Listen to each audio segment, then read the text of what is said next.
Hello, I'm Manmeet Bhatia, Chief Investment Officer of Oceanrock Investments. Today I'd like to share some thoughts with you about what took place in markets in 2013, some expectations for 2014, and talk a little bit about Oceanrock's investment process and how it can help you, the investor, in potentially uncertain markets in the coming years.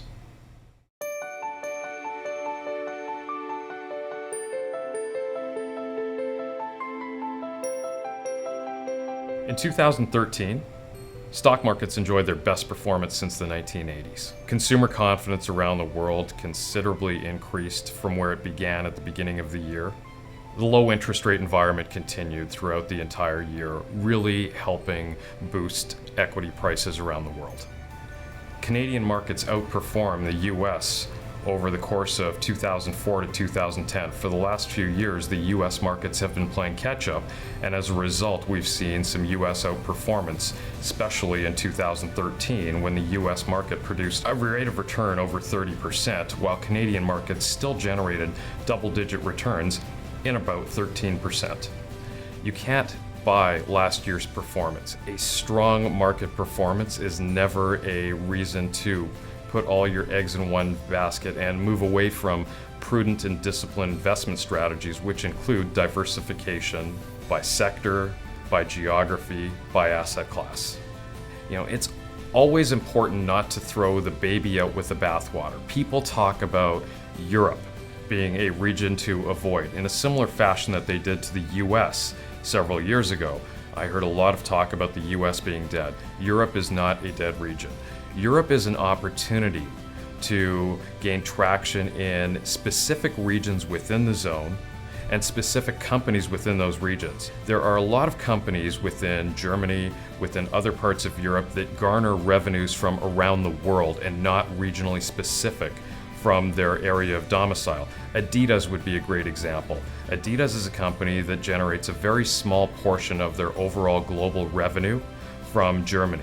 In 2013, equity investors had a strong year.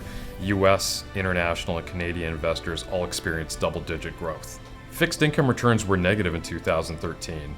This is the third time that has actually occurred since the 1980s. Fixed income returns have been strong over the course of the last 30 years and what we've referred to as a 30-year bull market on the fixed income side.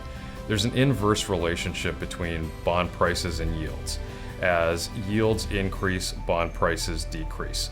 What took place in May of 2013 was speculation about the US Fed beginning to taper their bond purchases. As a result, bond yields began to increase while bond prices began decreasing, which is ultimately the reason why we saw a decrease in bond values over the course of the year and a negative return. Historically, bonds have been a critical component of an investment portfolio, not necessarily for the returns, which have been fantastic for the last 30 plus years in this bond bull market we've had, but more importantly as a diversifier and a mitigator of risk. Generally speaking, bonds and equities don't necessarily always move in the same direction. Having said that, equities have been a growth element and bonds have been in place to try and mitigate risk, to keep volatility low, to keep investors invested in their portfolios for the long term. And long-term investment strategies are what ultimately pay off when we're looking at investment in markets. In a normalized market environment, we would expect returns on a balanced portfolio to be somewhere in the range of about 4 to 6%.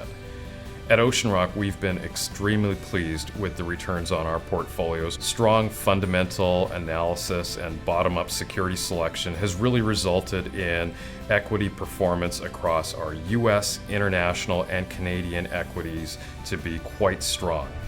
2013 really was a memorable year in equity markets. However, it wasn't unprecedented. Since 1928, we have seen more than 20 individual years in the US market exceed a 20% return.